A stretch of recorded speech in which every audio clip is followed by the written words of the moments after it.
भगवते वासुदेवाय। ओम नमो भगवते वासुदेवाय।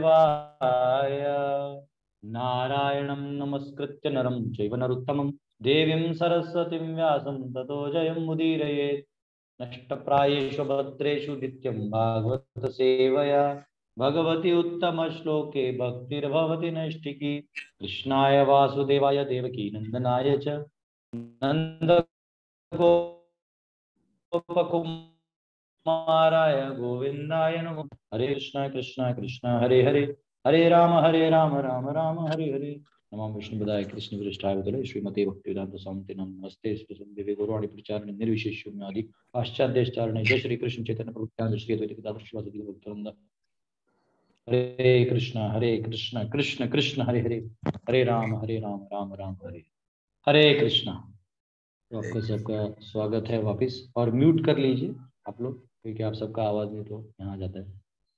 तो हम सब प्रथम स्कंद के पहला अध्याय दूसरा अध्याय और पहला अध्याय का पहला श्लोक दूसरा श्लोक और तीसरा श्लोक कल समाप्त किए थे।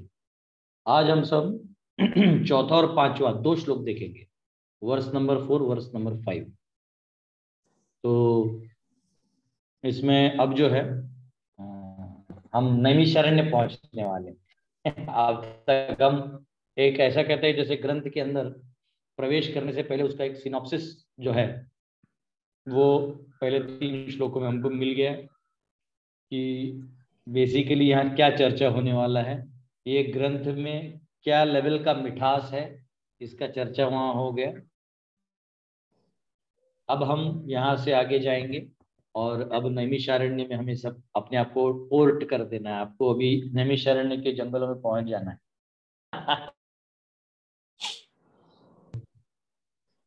आपको नैमिषारण्य के जंगलों में पहुंच जाना है।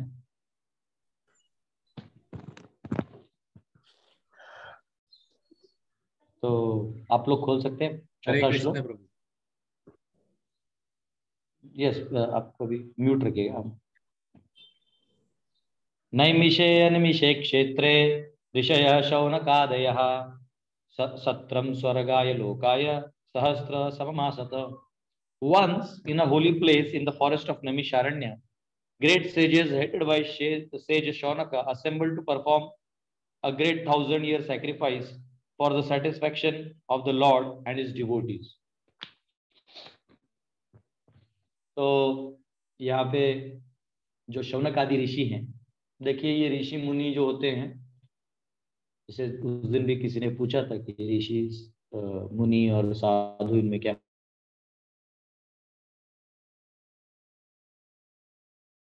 फर्क होता है, पर कैटेगोरिकली ये सब इतना तो क्लियर है।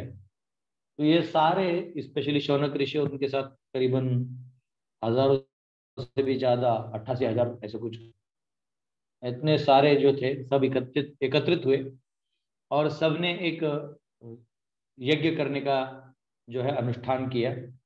और यज्ञ की खासियत ये होती है यज्ञो वै विष्णु, जो यज्ञ में आप आहुति देते हैं तो आप बेसिकली भगवान को प्रसन्न करने हेतु ये कार्य करते हैं, जिसमें स्वाभाविकतः देवी देवता भी प्रसन्न हो जाते हैं। हमारे भगवत गीता में भी ये लिखा हुआ है कि जब आप यज्ञ करोगे तो देवी देवता भी प्रसन्न होंगे और वो आपको धन धान्य समृद्धि से भर देंगे, आपका जो भंडारा है वो भरा रहेगा। तो ये ऋषि मुनि जो होते हैं इनका एक ही मकसद होता है कि समाज में शांति सुख ये बना रहे, सभी जीवों में के प्रति हमारा सद्भावना हो। जैसे कई बार हम लोग कोई प्रोग्राम में जाते हैं तो वहां बोलते हैं ना लोग कि सभी प्राणियों में सद्भावना हो, ऐसा ऐसा करके बहुत कुछ बोलते हैं। हरे कृष्णा हरे कृष्णा। आइए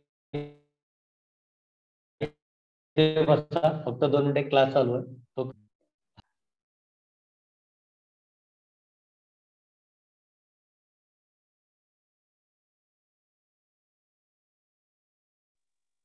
हरे कृष्ण। हमारे यहाँ कुछ लोकल डिवोटीज आए वो कुछ प्रसाद लेके।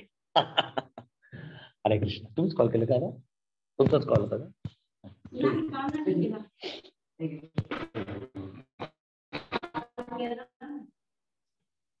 तर तर नाही, मराठी नाही, हिंदी, सॉरी. तो रोज भागवत चालतो ना तो क्लास. तो ऋषि जो होते हैं, ऋषि मुनि, इनका एक ही होता है कि सभी जीवों के प्रति सद्भावना हो और हम सब जगह शांति को स्थापित करें. देखिए, शांति जो है तब तक नहीं होगी जब तक हमारी मनस्थिति जो है, हम मन को एड्रेस नहीं करेंगे. कि अशांत मन होता है और मन अशांत होता है तो हम समाज में वो उतरता है. और मन अगर शांत है, आवाज आ रहा है सबको? हरि बोल, आ रहा है? जी जी जी, ठीक है. तो मन अगर अशांत है तो स्वाभाविक रूप से बाकी सब जगह अशांति फैल जाएगा. और मन अगर शांत है तो सब जगह शांति हो जाएगा. इसलिए कई बार बहुत सारे पूजा आरती या बहुत सारे लेक्चरों के बाद भी कई संत ऋषि ये कहते हैं, हाँ, सर्वे यत्र सुखिनः सन्तु सर्वे सन्तु निरामया सर्वे भद्राणि पश्यन्तु मा कश्चित् दुःखमाप्नुयात्. ओम शांति शांति शांति. शांति शास्त्रों का ओम शांति है, वो ओम शांति मूवमेंट नहीं. वो ओम शांति मूवमेंट जो शास्त्रों को नहीं मानते, उनका अपना कुछ रिटर्न डॉक्यूमेंट है, तो उसमें फर्क है. तो ओम शांति को वहां मत लेके जाइए, नहीं तो वो बॉलीवुड मूवी ओम शांति. ओम शांति का मतलब है कि समाज में शांति ही शांति हो. तो सर्वे यत्र सुखिनः सन्तु, कि सब जगह जो है सुख बना रहे. सर्वे सन्तु निरामया, सब निरामय हो. निरामय का मतलब होता है हेल्दी एंड प्रॉस्परस. सर्वे सन्तु निरामया सर्वे भद्राणि पश्यन्तु, सब जगह ऑस्पिशियसनेस हो, भद्र हो, भद्र सर्वे भद्राणि पश्यन्तु मा कश्चित् दुःखमाप्नुयात्, और सभी दुखों का अंत हो, ये मैं विश्व में कल्याण हो ना, ये भाव है. तो इस प्रकार हम देख सकते हैं की कैसे एक 20 मिनिट अजून लागतील बघ. बसा तू,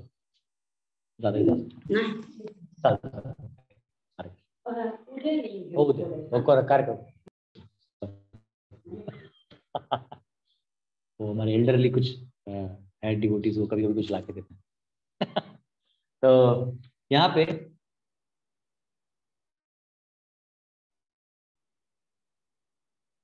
तो हरे कृष्णा. देखिए धर्मेंद्र जी, आपको वीडियो ऑडियो का प्रॉब्लम है, लेकिन बाकी सब कुछ सुनाई दे रहा है, तो शायद आपको एक बार चेक करना पड़ेगा.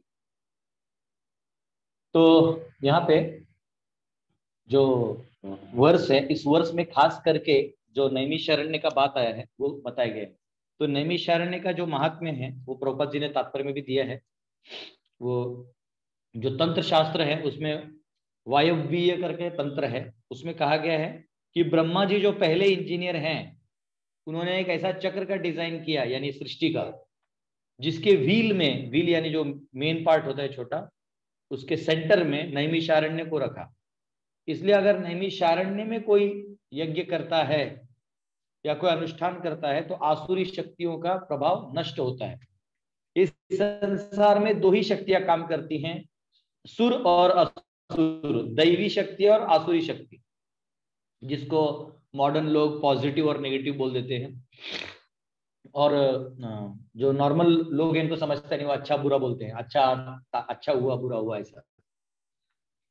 तो यहाँ पे जो आप अगर 16वां अध्याय देखेंगे गीता का, तो 16वें अध्याय में भी पहला 1, 2, 3 श्लोक जो है वो दैवी लोगों का गुण बताया गया है, और बाद में चौथे और 5वें से लेके असुर लोगों का बताया गया है. अभयम सत्व संशुद्धि ज्ञान योग व्यवस्थिति दानम दमश्च यज्ञश्च स्वाध्याय तपर्जवम अहिंसा सत्यम अक्रोध त्याग शांतिरपैशुनम दया भूतेषु लोलुप्तम मार्दवम ह्रीरचापलम. सारे गुण बताए गए हैं अच्छे. तो हम कई बार मतलब क्या करते हैं उसको, हम कुछ और देख के लड़ाई झगड़ा कर लेते हैं, पर actually at any point of time दैवी शक्ति और आसुरी शक्ति का युद्ध हो रहा होता है. तो इस संसार में जो दैवी परंपरा का पालन करने वाले या जो सुरगण है, वो सब यज्ञ करते हैं ताकि दैवी शक्तियों का जो बल है वो बना रहे, तब सुख और शांति होगा. अन्यथा आसुरी लोगों का प्रॉब्लम क्या है कि आसुरी स्वार्थी होते हैं और दैवी कोऑपरेटिव होते हैं. इसलिए आप देखिएगा हमारे इंडिया में जब तक कुछ 25 साल 30 साल पहले तक जब लोग पूजा पाठ करते थे तो सब एकत्रित रहते थे और सुखी थे। बहुत ज्यादा मॉडर्नाइजेशन नहीं था पर सब सुखी थे।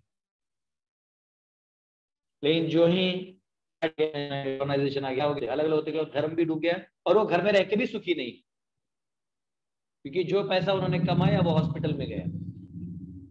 तो इस प्रकार हम देख सकते हैं कि आसुरी शक्तियां जो है वो प्रभावित होती गई। अगर आप, एक कथा है जिसमें एक बार ब्रह्मा जी ने दोनों को बुलाया। आपको वीक कनेक्टिविटी है तो मैं दरवाजे पे बैठ जाता हूँ। हरे कृष्ण, एक मिनट दीजिए बस। एक बार ब्रह्मा जी ने देवताओं और असुरों दोनों को बुलाया था कि आइए और मैं स्पेशली ट्रीट देना चाहता हूँ दोनों को। तो बुलाया तो दोनों देव और असुर दोनों गए। और जब दोनों गए तो पहले असुर बोले कि आप देवताओं को पहले क्यों खिलाते हैं, हमको पहले खिलाए, हम भी आपके पुत्र हैं।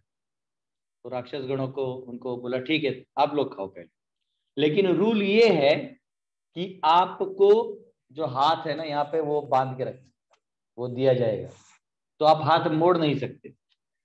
Conditional feast. तो वो जो असुर थे वो ऐसा उठाने लगे स्ट्रेट, उछल उछल के करके खा रहे हैं, कोई ऐसा गिरा के खा रहा है। तो बाद में इधर उधर मतलब खाना समझो हुआ नहीं हुआ, बाद में सब उठ गए। अब देवतागण बैठे खाना खाने के लिए। जब देवतागण बैठे तो देवताओं ने क्या किया, एक दूसरे को सामने सामने बिठाया और हाथ बांध के एक दूसरे को खिलाने लगे। वो उनको खिलाने लगे, ये इनको खिलाने लगे। तो असुर लोग देखते रह गए। तो जो सुरवादी हैं यानी जो दैवी गुणों के लोग हैं, इनका स्वभाव होता है कि ये कोऑपरेट करते हैं। और आसुरी गुणों के लोग स्वार्थी होते हैं, वो न्यूक्लियर होते हैं। जैसे ये सूर्य जब डूबता है ना, जब क्या होता है उसको, सूर्य अस्त होता है, तो ऐसा कहते हैं कि उस समय कई राक्षसगण इनको तकलीफ देते हैं। तो इनको जब यहाँ से ब्राह्मण यहाँ पे तर्पण देते हैं, उनको संध्या वंदन करते हैं, तो वो आसुरी शक्तियां कम हो जाती हैं। इसलिए सूर्य देव अपना तेज उन लोगों को देते जो उनको संध्या वंदन करते। इसलिए आप देखिएगा जो कोई संध्या वंदन करता है वो तेजस्वी होता है। तो इसलिए हमको कभी भी दिन में 3 बार, वैसे तो अभी हमारा सेटअप तो सिटी का है, लेकिन अगर आप कहीं विलेज में रहते हैं तो नदी में इसलिए नहाते थे 3 बार दिन में। सुबह और सूर्य नारायण को प्रणाम करते थे, गायत्री करके फिर चले जाते थे दोपहर को और शाम को। और इसलिए जो तेजस्वी हुआ करता था सोसाइटी, अब जो है वो निस्तेज और डिप्रेशन, 25 साल के बच्चे को ही डिप्रेशन। आप जहां से एनर्जी मिलता है सूर्य, उसको तो प्रणाम कर ही नहीं रहे हो। और आप प्रणाम कर रहे हो मोबाइल में फ्री फायर पे, जिसमें फायर है ही नहीं। हाँ, तो नेचुरल आपको डिप्रेशन आएगा।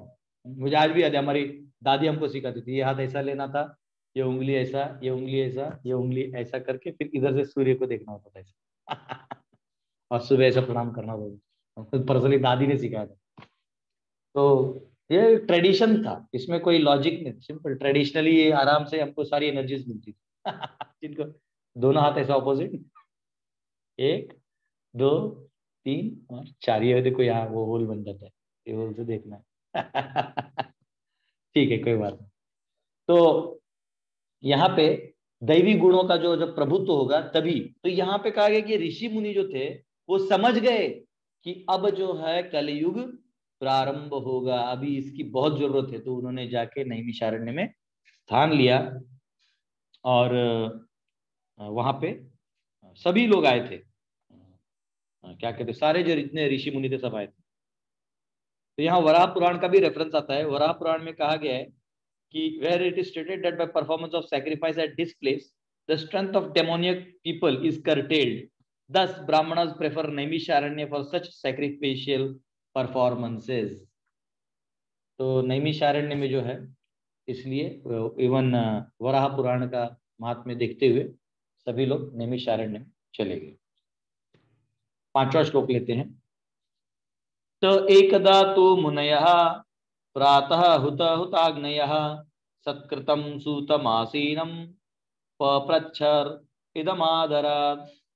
One day, after finishing their morning duties by burning a sacrificial fire and offering a seat of esteem to Srila Suta Goswami, the great sages made inquiries with great respect about the following matters.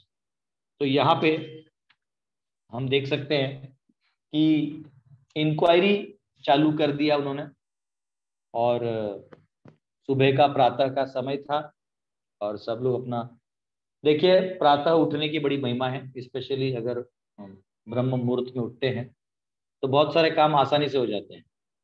अगर हम 4 बजे 4:30 बजे भी ready हो जाते हैं और अगर सुबह सुबह जब भी कर लें और सुबह आरती कर लें तो समय भी मिलता है और हमारा माइंड जो है बहुत फ्रेश रहता है और एनर्जेटिक रहता है, और उस समय में किया हुआ कोई भी कार्य है ना बहुत ज़्यादा ध्यान में रहता है। अगर हम लेट करेंगे तो नेचुरली हमारा सिर्फ साइकिल आगे हो जाता है, टाइम उतना ही यूज होता है। हम मतलब अगर हम 4 के बजाय 8 बजे उठ जाए तो हम सोएंगे 12 बजे। अगर हम 4 बजे उठ जाए तो अपने आप 8-9 बजे नींद आ जाएगी, तो उठेंगे तो बेसिकली आप उसी चीज को आगे पीछे कर रहे हैं, आप कुछ ज्यादा समय यूज नहीं कर रहे हैं। तो इफेक्टिव जो यहाँ का टाइम था आपने यूज नहीं किया, तो इनइफेक्टिव जो रात का टाइम है उसमें आप एंगेज हो, तो आपका आउटपुट कम है।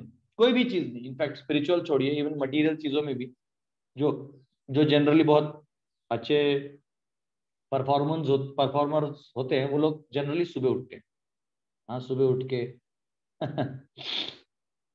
अब किसी को अगर हम बोलते हैं कि सुबह उठ के आरती करिए तो कोई नहीं करेगा, लेकिन जब नौकरी लग जाती है और बॉस बुलाता है और टाइमिंग्स ऐसे होते हैं कि मेरा फर्स्ट शिफ्ट है, मुझे जल्दी उठना पड़ता है तो पैसे के लिए आदमी उठ जाता है और भगवान के लिए नहीं उठता, तो फिर हमें कृपा कैसे मिलेगी? हम लोग इतने बदमाश हैं कि हम लोग उठते हैं लेट है, भगवान के लिए सबसे रद्दड़ चीज करते हैं और भगवान से सबसे बेस्ट एक्सपेक्ट करते हैं। हम भगवान को जेब से फटा हुआ नोट निकाल के देते हैं, डोनेशन में हमारे बटे हुए पैसा तो उसका एक कोने वाला कोई तो नोट दे देते हैं। हाँ, और मंदिर में साल में एक बार जन्माष्टमी में जाते हैं, नहीं तो महाशिवरात्रि तो लोकल टेम्पल चले जाते हैं, कुछ तो या किसी को उत्सव है तो रेयरली, मतलब साल में 3-4 दिन जाते हैं। और जब समस्या आती तो भगवान को दिखाते कि सबसे परम भक्त तो मैं हूँ, मुझे ये सारा जो है आपसे एक्सपेक्टेड है। भगवान बोलते हैं अच्छा है, तुम्हारा परफॉर्मेंस मेरे पास लोएस्ट है और मुझसे हाईएस्ट आउटपुट चाहते। तो चैतन्य महाप्रभु बोले कोई दिक्कत नहीं, मैं चैतन्य महाप्रभु के रूप में आऊंगा और सबसे लोएस्ट ऑफ मैनकाइंड को सबसे इजीएस्ट वे से कृष्ण प्रेम देके चला जाऊंगा, और इसका मूल्य होगा श्रद्धा, फेथ। आपको फेथ रखना होगा। तो अभी कलयुग में यही है कि फेथ भी लोगों के पास नहीं है। श्रद्धा को अंधश्रद्धा बता के उसका निर्मूलन करने में भी लोग लगे हुए हैं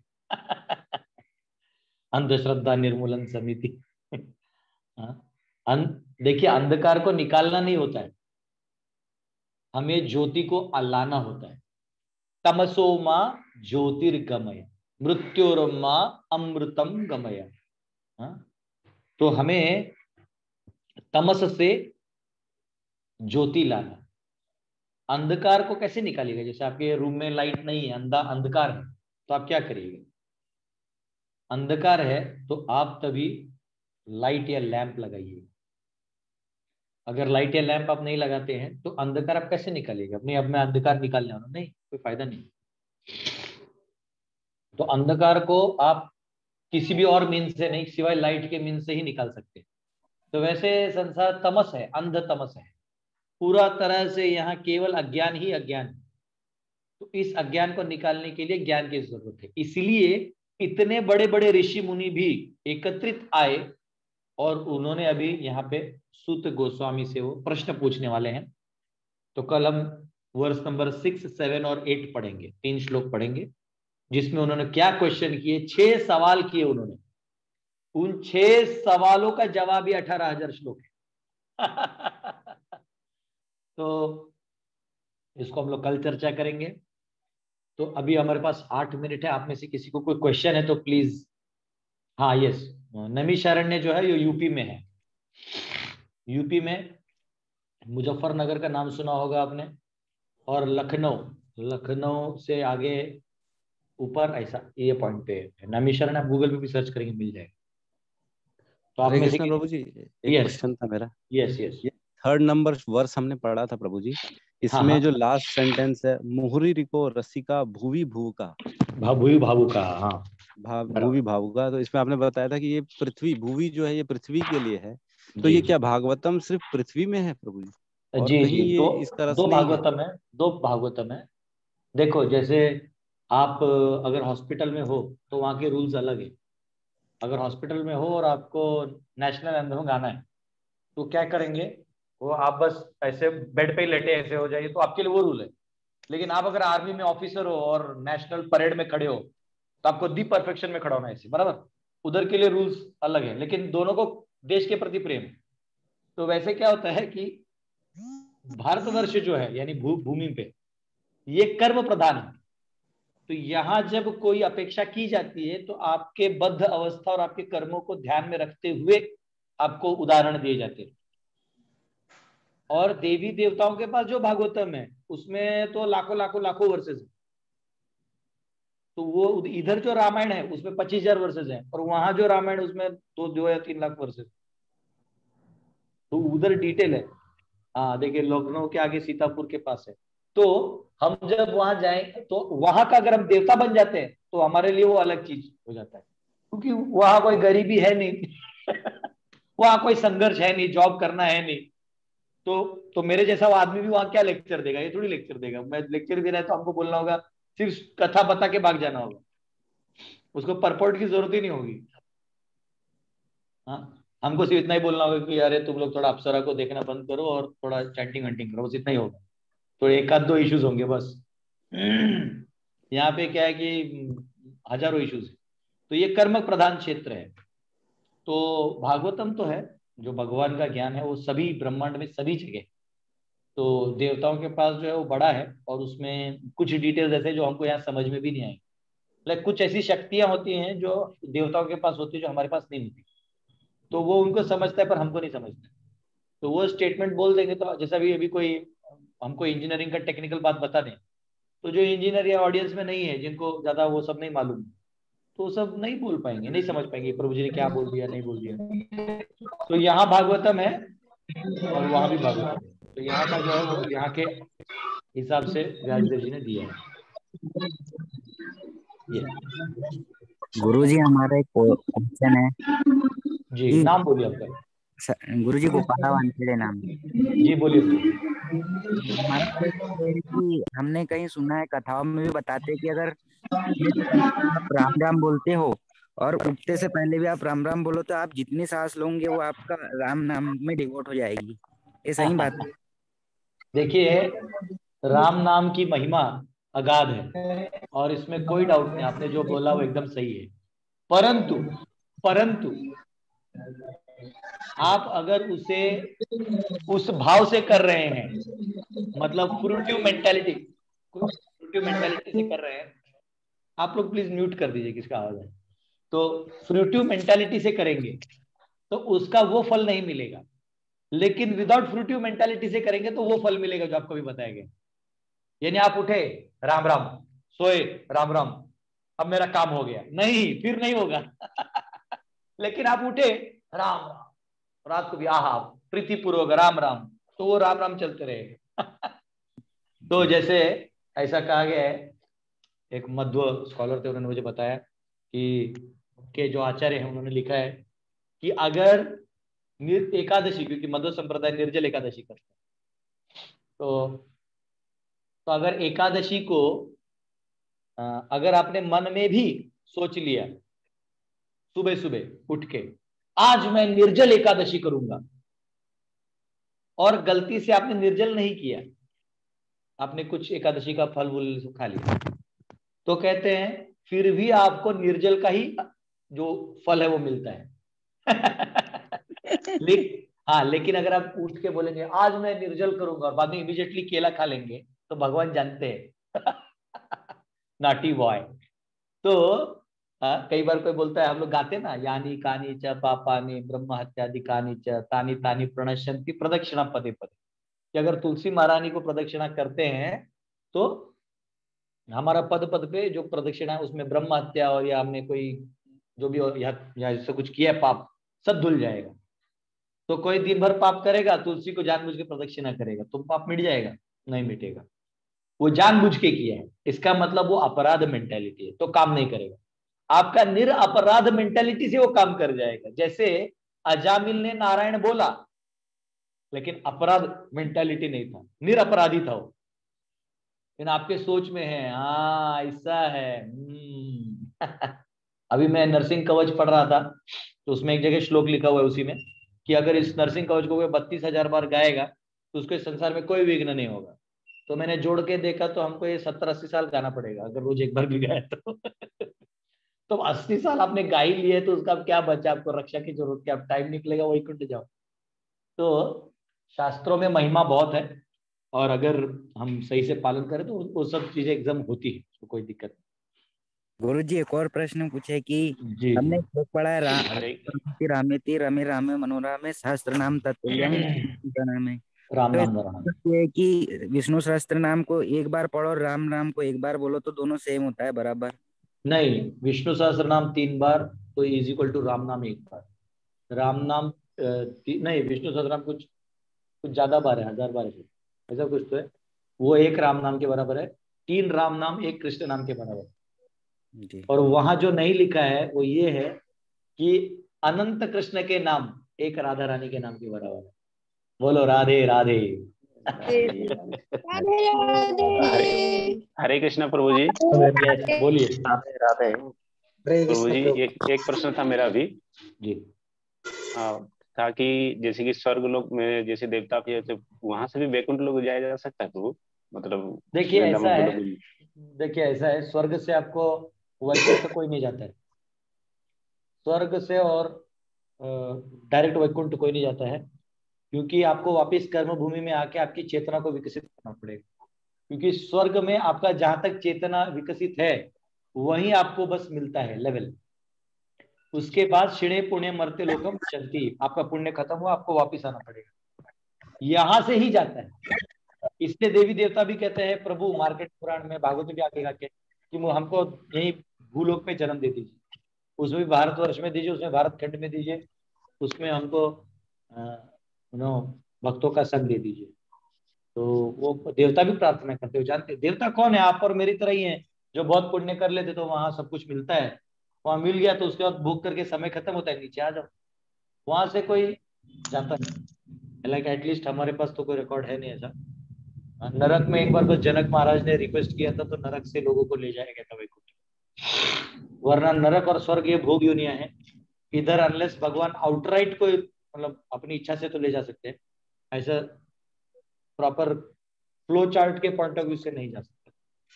गुरुजी एक और प्रश्न है कि जैसे आपकी मुक्ति हो जाती है अपना मतलब आत्मा फिर उसका एग्जिस्टेंस रहता है या नहीं? जैसे अपन मुक्त हो गए बोलते ना कि अपन लिबरेशन के बाद। देखो आत्मा ही मुक्त होता है ना, आत्मा आत्मा गायब कैसे हो जाएगा? हम आत्मा है ना, हम लोग आत्मा है, ये जो शरीर है ये कवच है। जैसे एक कपड़ा मेरे शरीर का कवच है, अगर मैं कपड़ा निकाल के रख दूं तो बाहर जाके मैं दूसरा कपड़ा पहन, तो वैसे हमारा ऑलरेडी आध्यात्मिक शरीर है, वो शरीर यहाँ बीज रूप में आत्मा के रूप में यहाँ प्रविष्ट होता है, और हमें ये नकली कवच मिलता है खेलने को। इस नकली कवच से जब हम मुक्त हो जाएंगे और जब हम वैकुंठ जाएंगे तो हम अपने ओरिजिनल स्थान में, जो हमारा ओरिजिनल फॉर्म है उसमें हम लोग प्रॉपर हमारा वास्तव हो जाएगा। हरे कृष्णा प्रभु जी। यस बोलिए। नाम नाम नाम आप कोई भी नाम बोलिए, बिना नाम के मत बोलिए। प्रभु जी हम लोग सुनिए सुनिए, हम लोग अव्यक्तवादी नहीं, हम लोग व्यक्तवादी। प्रभु बोलिए। जी मनोज। प्रभु जी हाँ, मनोज नाम अरे है। मनोज, हरे कृष्णा, थैंक यू यस बोलो। हरे कृष्णा प्रभु। प्रभु जी जैसे आपने कहा कि कोई भी हम फ्रूटिव मेंटेलिटी से कोई राम नाम करते हैं तो हमें उसका फल नहीं मिलता। तो भी प्रभु जी हम चैंटिंग करते हैं, हमें चैंटिंग के 10 अपराध पता है, और उसमें से एक अपराध है कि इनअटेंटिव वाइल चैंटिंग। तो भी हम चैंटिंग के टाइम इनअटेंटिव रहते हैं तो उसका हमें फल मिलेगा नहीं मिलेगा कैसे समझे? बाकी लोग म्यूट कर लीजिए, प्लीज प्लीज म्यूट कर लीजिए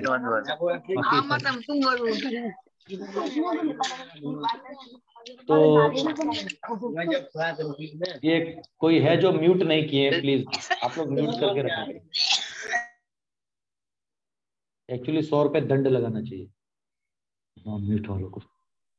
तो देखिए आपको 10 नाम अपराध मालूम है, और आप उस पर काम कर रहे हैं, यानी उन अपराधों से बचने के लिए आप सजग हैं, आप सतर्क हैं, हाँ, तो फिर आप सिंसियर जोन में आ जाएंगे,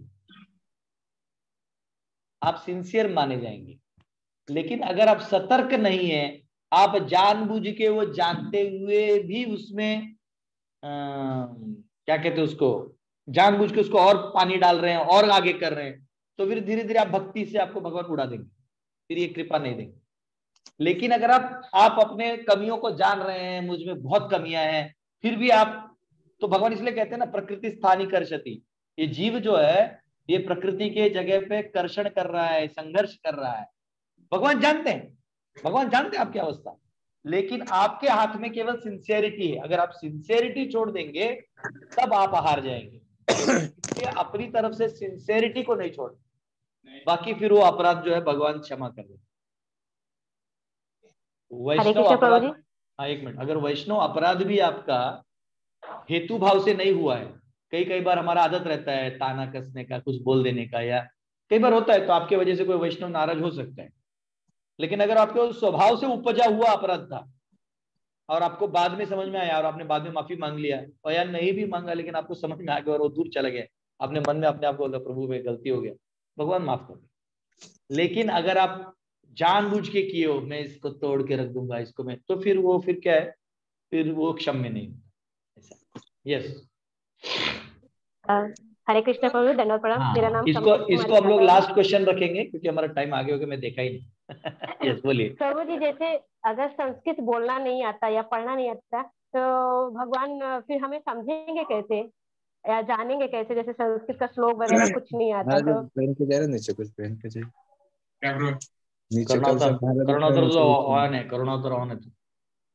तो देखिए, भगवान को आपसे संस्कृत में बात नहीं करना है जी, भगवान को आपसे संस्कृत में बात थोड़ी करना है। आप मराठी में बोल देंगे, हिंदी में बोल देंगे, उनको समझता नहीं है क्या? उनको समझता है। और आपको एक चीज बताऊं क्या, सुनिए सुनिए, रन मत करिए। पिंकी जी बोल रहे हैं? जी नहीं, कमलेश बोल रही है, विराट। हाँ माता जी, हाँ विराट से। आप दोनों का ऑब्जेक्ट है। सुनिए, जब हम भगवान से, हमारा प्रीति का रिश्ता है, आपको बोलने का भी जरूरत नहीं, आपने मन में इच्छा भी कर लिया ना, वो इच्छा का लैंग्वेज समझते हैं। संस्कृत, हिंदी, इंग्लिश, तमिल, तेलुगु, ये सब एक वर्बल इधर तक है, वो इधर से जान जाते हैं। जैसे मैं आपको उदाहरण देता हूं, ज्यादा कब बोलना पड़ता है? जब दो लोगों के मन एक जैसे ना हो, यानी पति पत्नी में जब शादी होता है तो मन पहले एक लेवल पे नहीं होता, तो बहुत बोलना पड़ता है, नहीं आप ये वो फिर 5-6 साल बाद तो एकदम शांत हो जाते, कुछ नहीं बोलता। पति अगर किसी अतिथि को ले आता है, पत्नी केवल आंख ऊपर करती है ऐसे, वो समझ जाता है अरे रे गलती की है मेरे दोस्त को लाके। बोलती नहीं, वो बोलती नहीं, वो सिर्फ ऐसा ऐसे करती, अरे काहे को लाया। वो दोस्त को सुनना दोस्त, अपन थोड़ा बाहर ही जाके आते करके वो लेके जाता है। तो जब मन ना जुड़े तो बोलते रहना पड़ता है, बड़बड़ बड़बड़ बड़बड़ बड़, अपने मन को, दोनों को केमिकल रिएक्शन है। और जब मन जुड़ जाए तो बोलना नहीं पड़ता है। जैसे हमारे गुरुकुल के बच्चों में नया एडमिशन होता है तो उनको बहुत बोलना पड़ता है, तुमने ऐसा क्यों किया, उसको बहुत समझाना पड़ता है। और जब वो बैच 1-2 साल बाद पार हो जाता है, मतलब वो बड़े हो जाते हैं, 2-3 साल रहे जाते गुरुकुल में, उनके बाद उनको कुछ नहीं बोलना, तो उनको मालूम है वहां जा रहे हैं यही करना पड़ेगा, प्रभु जी बुला रहे हैं वो यही कहने वाले हैं, तो चुपचाप रहो, ऐसा करो, पढ़ाई किया ऐसा रहता है, उनको पहले मालूम रहता है। तो जैसे कोई प्रेम प्रेमिका है तो पहले बहुत एक दूसरे की तारीफ करनी पड़ती है, तुम्हारी जुल्फों की अदा में मैं पगला गया हूँ, तुम्हारे ऐसे तुम्हारा वैसा। वो बोलती है हाँ तुम्हारे जैसा आदमी मैंने नहीं देखा, दोनों को फलाना फलाना बड़बड़ बड़बड़ चलते रहता है। बाद में जब उनका सेटिंग फिक्स हो जाता है तो एक दूसरे को अपने ऑपोजिट खिड़की से केवल इशारा करते हैं। तो समझते आज शाम में मिलना है। उसके बाद वो मैसेज उनको आप पकड़ नहीं सकते, क्योंकि मैसेज व्हाट्सएप चैटिंग कुछ चलता ही नहीं।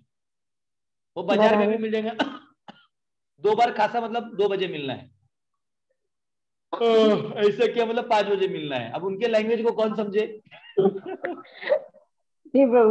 तो जब मन मिल जाते हैं तो बोलना नहीं पड़ता, व्यक्त हो जाता है, तो भगवान से जो हमारा प्रीति बढ़ जाएगा तो केवल उनका नाम सुन के हमारे आंखों से आंसू आ जाएगा।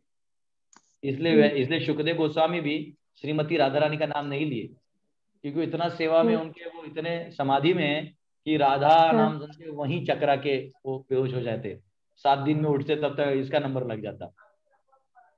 तो इसलिए हमें भगवान से संस्कृत में वार्तालाप नहीं करना है। आपको संस्कृत पढ़ने किसी ने बोला भी नहीं। हमारे प्रभुपाद जी इतने दयालु है, उन्होंने ऑलरेडी संस्कृत ट्रांसलेट करके रख दिया पहले। आपको क्यों पंडिताई कर रहे हैं, समय कहाँ है किसी के पास। अपना जो दिया है उसको पढ़िए, और कोई पंडित स्कॉलर आए डिबेट करने के लिए तो बोलिए गदाधर प्रभु हैं, उनसे बात कर लीजिए। ठीक है प्रभु जी। हम यहाँ बाल काट के बैठे ना आपका काम करने का, आपकी टेंशन। ठीक है प्रभु जी। हरे कृष्ण। दंडवत प्रणाम। आज हम लोग यहाँ एंड करते हैं क्योंकि अभी समय हो गया है। प्रभु जी। हरे कृष्ण प्रभु जी। हरे कृष्ण। हरे कृष्ण प्रभु जी। हरे कृष्ण प्रभु जी। कृष्ण प्रभु जी, दंडवत प्रणाम। कृष्ण प्रभु जी। हरे कृष्ण। हरे कृष्ण।